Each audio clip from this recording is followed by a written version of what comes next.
heard the phrase elephants in the room. Well, in the next 3 podcasts, Mark Clifton and I will be discussing 3 elephants in the room. Now, what is an elephant in the room? An elephant in the room is something that is often thought but rarely said. And we will be looking at those 3 issues because we know, because we talk to you and listen to you, we know that these are issues that are at the forefront of many, particularly those that are involved in church revitalization and church replanting. So stand by. We're ready to go with this issue. Mark? Yes. I always, it's probably awkward to the listening or viewing audience because I welcome you. You're a co-host. I shouldn't be welcoming you. I just should say good to have you. But at the same time, too, you and I record usually 2 or 3 at a time. Yep. And so this is the first one of a recording that we've had. So I'm just letting the audience know that I'm welcoming you because I haven't seen you in several weeks. It's been too long. Absolutely. So good to see you. The absence has made the heart grow fonder, and yes, the agony of the chasm between us has been acute and real, Mark. Yes, exactly. I couldn't have said it better. Okay, we are going to be looking at these elephants in the room, and you may have articulated these. I know that Mark hears these as he's out and about on behalf of the North American Mission Board. I hear these through Church Answers, but you may not articulate these to your church members, or you may not articulate these to your peers. And we're going to be talking about 3 of the elephants in the room. The first one is unusually common, and that's kind of an oxymoron. The first one is common. Let me just put it that way. More common than you would expect. Exactly. And we often address pastors, but I'm going to expand this a little bit because we have a number of people who are in revitalization in addition to pastors. They might be a children's minister, a student minister, an associate pastor, and they sense the same thing. And so I don't want to limit this just to pastors. And so I am just saying my spouse is ready to leave the church, but I am not. Mark, I don't want you to guess with the statistical accuracy, but just as a general statement, how often do you hear this statement? I would say probably at least once a week I hear it from somebody, and sometimes it's far more intense than others. But when we do revitalization assessments to see if an individual really has some of the gift sets to be assessed to be in a revitalization situation, one of the 13 characteristics we look for is spousal perseverance. I've been a church planter for 25 years, and we had characteristics of church planters, and that was spousal cooperation. So in a church plant, you needed your spouse to cooperate. In a revitalization, you need your spouse to persevere. And those words we choose intentionally because it's a very difficult thing. And almost invariably in a revitalization, somewhere in that process, the spouse is going to feel incredible pressure. And here's the thing about it. The assessment may be dead on the beginning. And there will be a sense that I really am looking forward to do this. I can do this. And then you get into the reality of it. Right. And even with a good assessment, things change. And that's what we see quite often. Right. Well, let's look at these 4 issues. And you may add to these 4, Mark, but these are 4 of the more common ones. The first one, the underlying issue or issues must be addressed with your spouse. What is wearing the spouse out? Is it criticism? Is it work hours? What is taking place? Is it lack of progress? Is it all of the above? Is it where is my husband? Where is my wife? What are these things taking place? One of the first things, maybe it would be good for the person on staff, the pastor or staff member, to ask the spouse is, tell me what's really bothering you. Right. Let me back up just a second and give a couple of illustrations, if you don't mind, of this thing. I had a pastor call me on a Sunday evening, actually. And he's a friend of mine, and he's in a revitalization. And he said, I really need to talk to you tonight. It has to be tonight. And he had some real panic in his voice. And I said, sure. So we met at a little restaurant, and I got there before he did. And when he walked in, there was no color in his face. I was thinking there's a tremendous tragedy that's happened in his life today. And I was really, really concerned about it. And he sat down and I said, man, what is going on? And he said, today, as we were leaving the parking lot this morning after church, my wife looked at me with the coldest stare I've ever seen.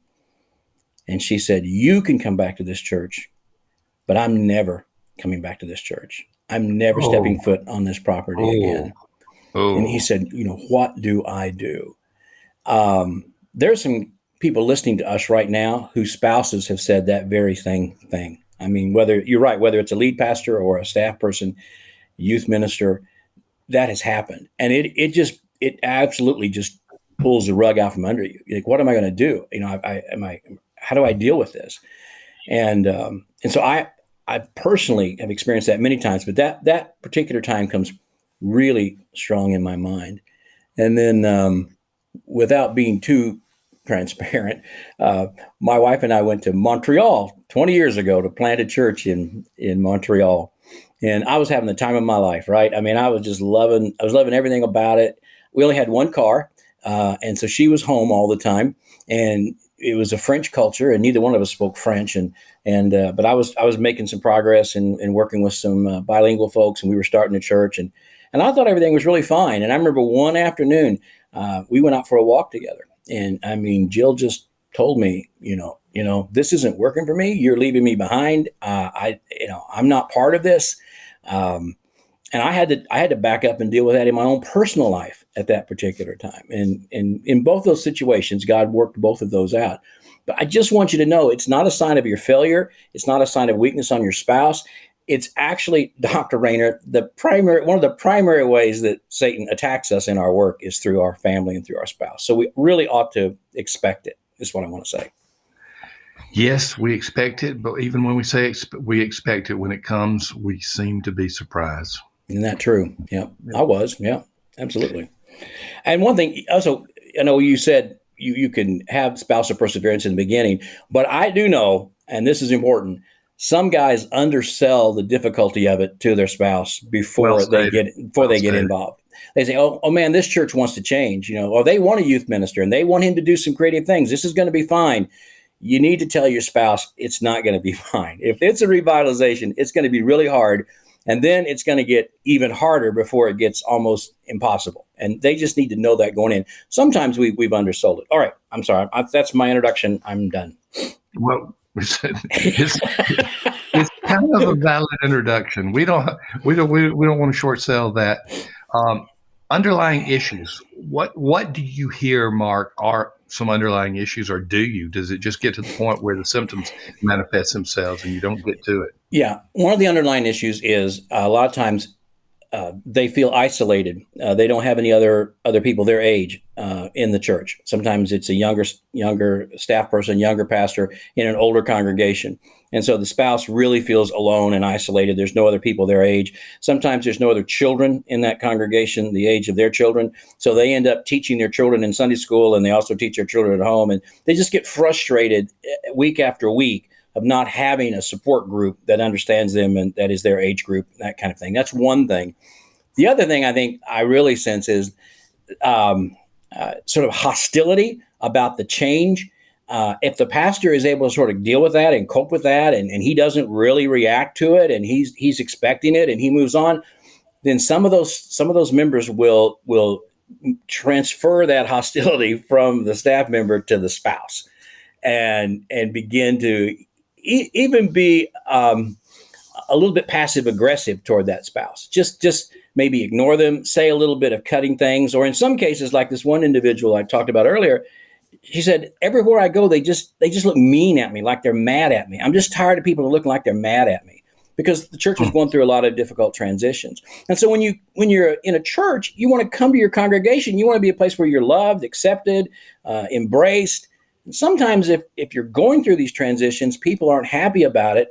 And so the spouse comes in there and they look around and people are angry and they're saying mean things about your spouse and they're giving you the evil eye. And so I think that's part of it. I think just the environment. It's a little bit maybe like being in a losing locker room, right? And everybody's pointing fingers at everybody. And, maybe the staff person can deal with it, but it's much harder. And also, it's always harder, isn't it? If someone talks about somebody you love and care for, then even if they talk about yourself, And so the spouse gets tired of hearing people complain about their husband and what he's doing and how he's not leading right and all of this kind of stuff. So that's a lot of it right there. I think it's just sort of that. Some of it's passive aggressive, some of it's just not having people my age in there, and some of it is some open aggression because they don't like the change and they're going to take it out on you as well as the spouse. Well, often, too often, cruelly too often, critics in the church will attempt to get particularly to the pastor through the spouse. And instead of saying something negative to the pastor, as an example, they will say something to the wife, and that wife will then feel the pain, the brunt of it, because that person is a coward, and they're that church member, I should say, and they're unwilling to go directly to the pastor. So that, to me, is something that I've heard many times with these church leaders. So put that one in there. And sometimes they criticize your children, and yes. They're too loud. They run around. They don't pay attention, whatever.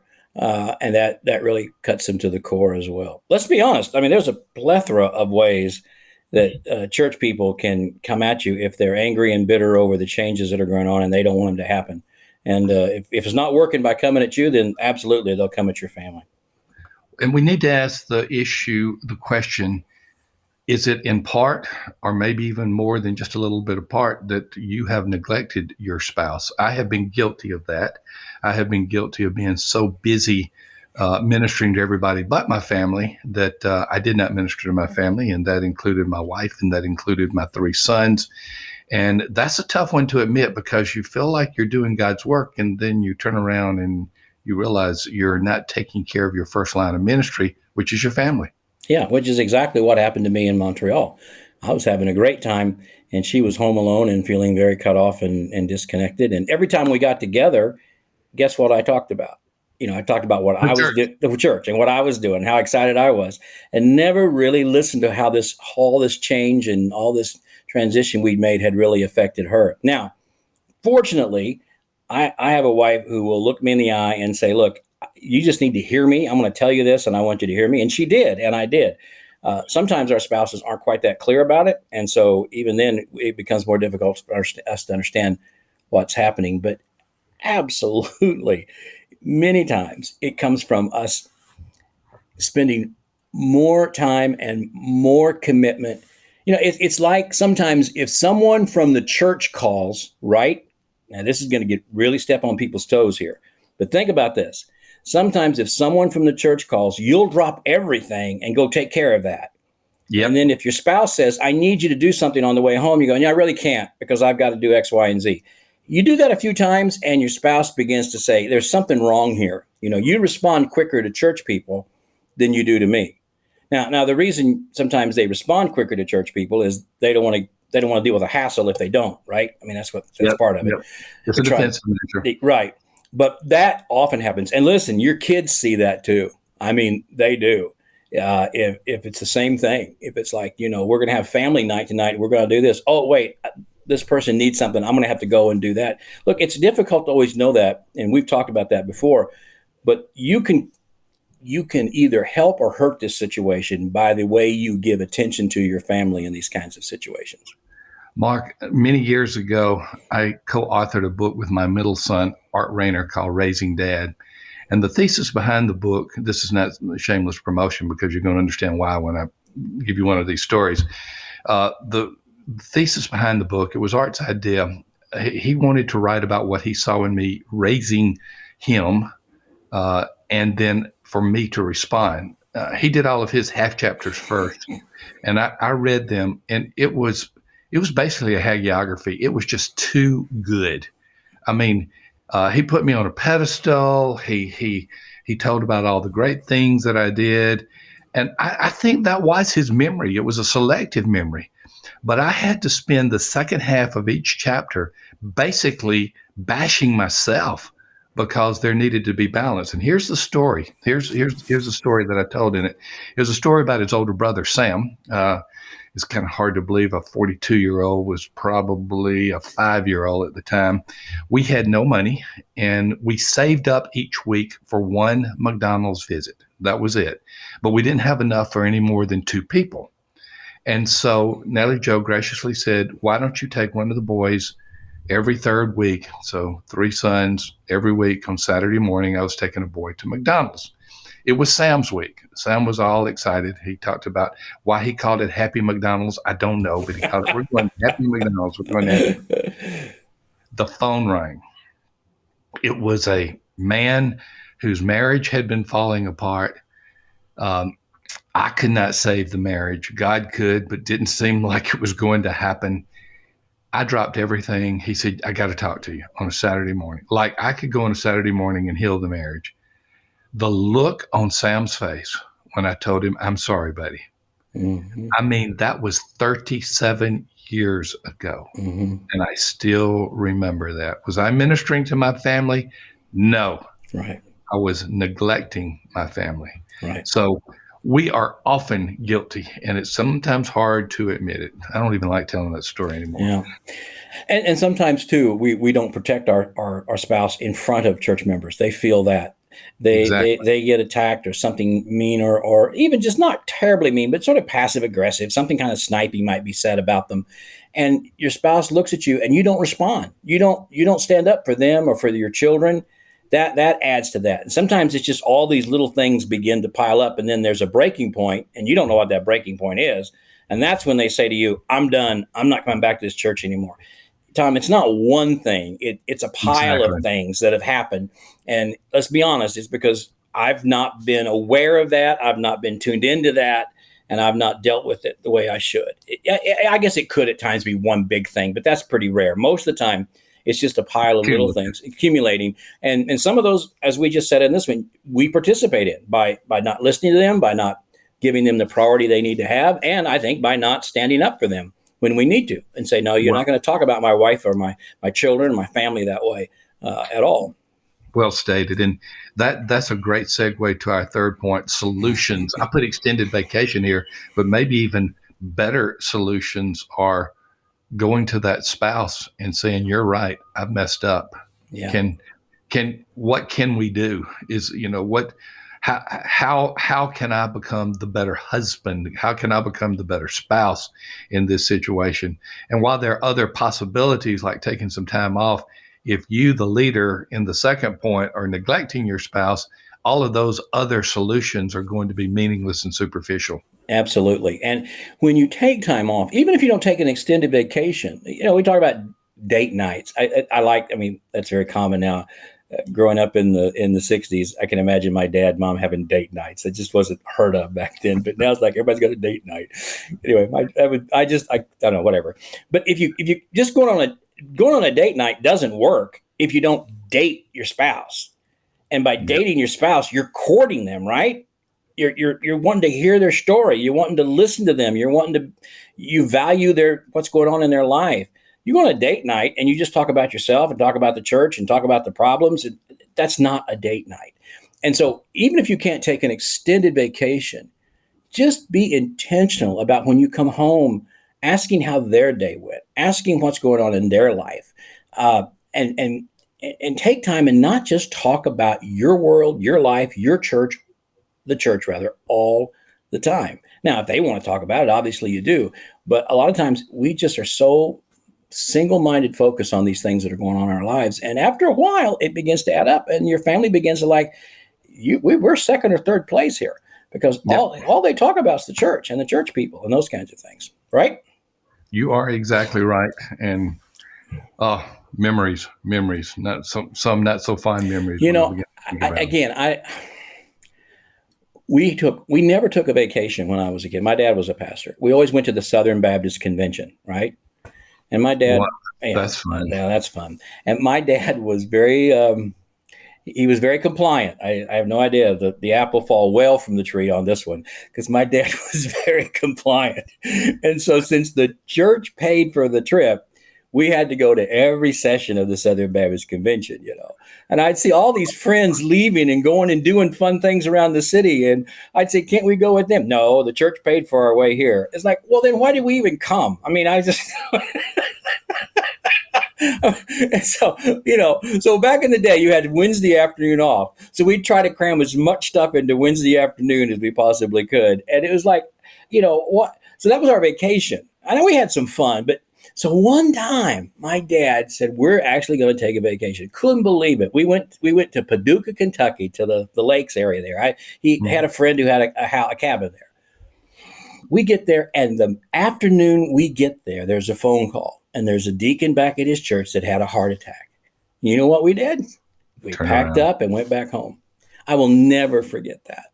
And I love my parents, I love my dad, but I just will never forget that. And I just think there are times when you just have to make those hard choices.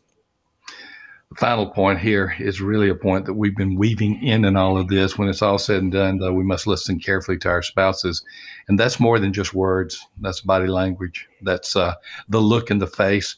Mrs. C may be the type of personality that can hold your chins and say, look at my eye. Right. Not all spouses are that way. I know. And we have to learn how to listen. Sometimes it's just asking questions, but sometimes it's just keeping your mouth shut and letting the other person talk, letting the spouse talk. And that's hard for some of us to do, isn't it? I think so. Yes. It really is. And then, and lastly, all right, repent to your spouse. Nothing better than saying, look, I've really neglected you. I shouldn't have said that. I should have stood up for you, and I'm really sorry. And then even at that point, pray with them. I mean, just take her by the hand and say, I'm just going to pray and just confess to the Lord in her presence for how you've not been the spouse you should have been. And you do that with intentionality. That really is powerful and very important to do. I mean, she needs to hear you really confess that before the Lord. You know, I just said that about my dad and going back home and not having the vacation. But man, I do remember so many times my dad would something would happen, and he might, you know, as a pastor, he might get a little pithy with us as kids because he was all frustrated or something, and he knew he shouldn't have. And one of the most emotional times in my life is I remember my dad would say, I want you guys to come in the living room. We'd come in the living room, and he would just say, look, I shouldn't have said that. I shouldn't have been that blunt with you. I shouldn't have been that harsh with you. I'm really sorry. And then he would pray, and he would, in our presence, he would confess that before the Lord and ask God to help him be a better husband and a better dad and a better pastor. And sometimes he would weep. I'm going to tell you, that was very impactful in my life. And that solved a lot of issues that I might have had otherwise with the dad being a pastor, because I saw that kind of heart. So that's an important thing to do as well. Powerful, totally powerful. We're looking at elephants in the room and revitalization. Mark Clifton and I are going to be going through 3 of these. If you are listening to this on the day it is released, it is 10 days after Valentine's Day. So you may have some making up you need to do. By the way, my wife said this year, we got a new house. We bought an old person's house. We built a house with no steps, and so we can stay here until Jesus comes back or we die. But she said, since we bought a new house, you don't need to get me anything for Valentine's Day. So that's probably not true. I'm just a little. I'll give you a little advice. Don't do that. I mean, just in that case, don't listen to your spouse. In that case, don't do it. We will be looking at part 2 the next time Mark and I are together. The elephant in the room is my denomination does not support our church. Part 3, when Mark and I get back together for a 3rd time in this series, I overestimated my leadership ability, but I am afraid to admit it. So continue to stay tuned for this 3-part series of Elephants in the Room and Revitalization. We're always grateful for you to be here at Revitalize and Replant. Hey, if you're watching us on YouTube, tell us that you like us. Subscribe to us. If you're on one of the podcast channels, subscribe, get us a rating and a review. We greatly appreciate it. This is the ministry of the North American Mission Board to you, and they want to express their gratitude, and I'd appreciate you expressing your gratitude to them by doing so. So stay tuned as we continue to work on revitalizing and replanting as we seek to get churches healthier together.